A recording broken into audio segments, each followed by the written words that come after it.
Welcome back to the Sound 40 Project as we continue our conversation with Jonah Gallahue.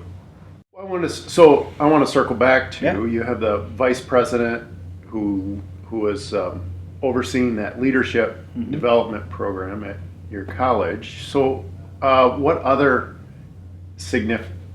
people has God used in your life to steer and guide and direct? My music director was probably one of the biggest influences. I really struggled my last year trying to figure out what I was going to do next. I looked into different programs. I thought about even doing a music degree at a different university, so spending another 2 to 3 years doing an undergrad music degree to pick up all the classes that we didn't have at Waynesburg. Okay. And she was really good at offering me space to talk about that stuff and then just encouraging me to try different areas.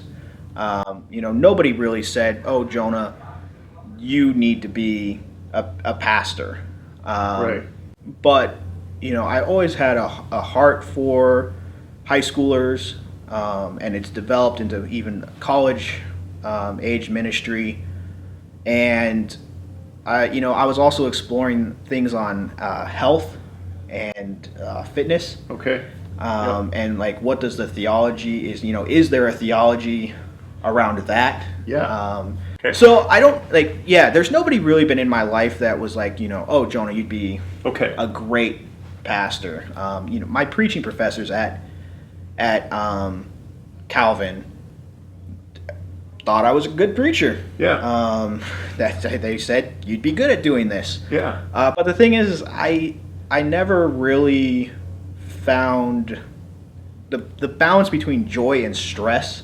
Yeah. When it came to preaching, was much higher on the stress level. Okay. We've listened to Peter kind of talk about preaching and how much he loves it, and it brings him joy and life, and it brings me nothing but pit stains. Yes, there you go.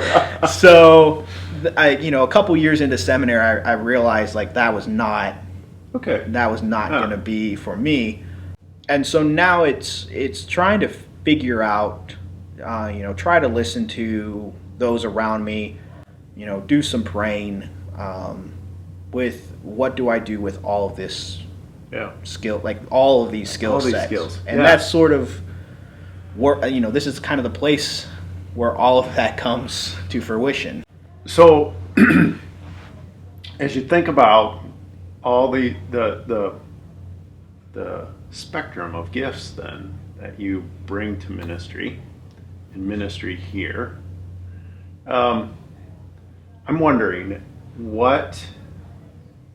how are you thinking now about a theology of communication? Wasn't on the sheet, I recognize that, but you and I have talked a little bit about that, and we think, and I know you think it's important. How does a church? Maybe I'll say it this way: is there something about being the church that challenges that we have an opportunity to communicate the gospel, through social media and through live streaming and podcasts? How is it the same? How is it different than, say, how Meyer Thrifty Acres would do it? I think you kind of hit the nail on the head there, is that we do still have something to communicate to the world. The gospel message has been spread, from the Jerusalem to Judea to Samaria to the ends of the world. Well, technology now allows us to get further to the ends of the earth. Yes. Yes. And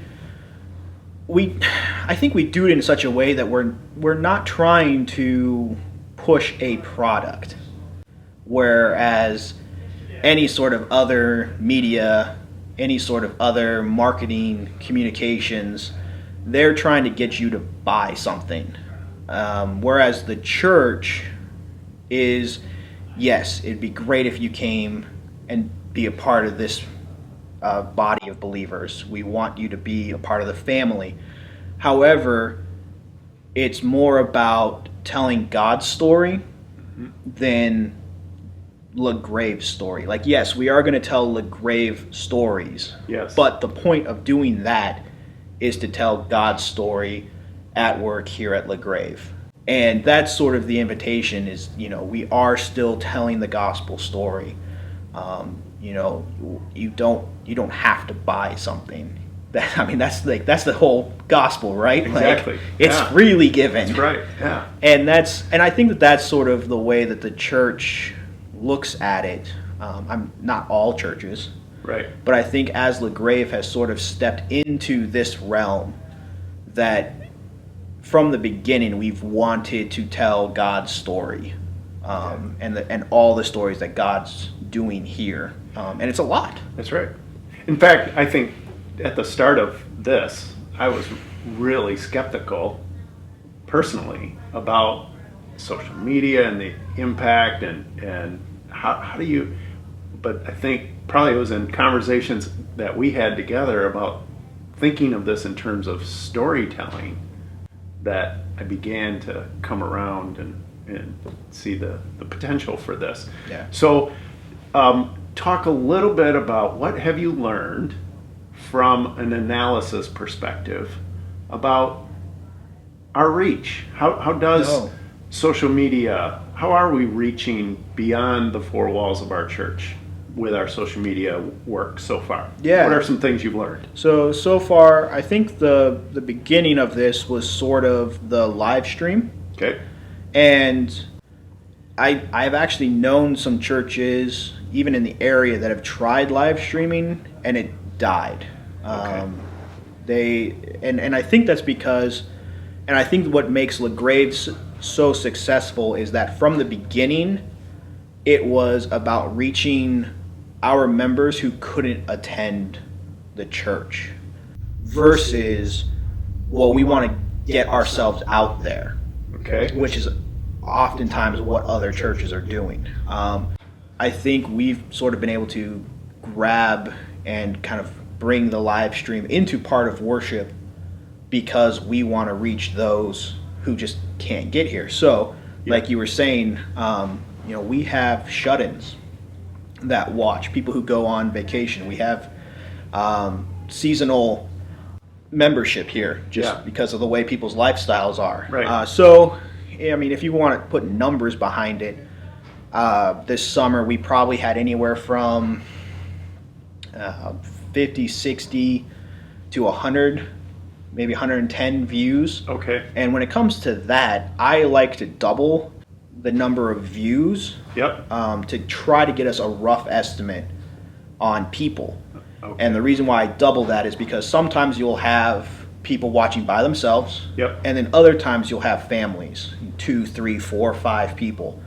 So, on average, we're probably reaching 120 to maybe 180, 200 people with just the live stream on Sunday, and that's with all 3 services.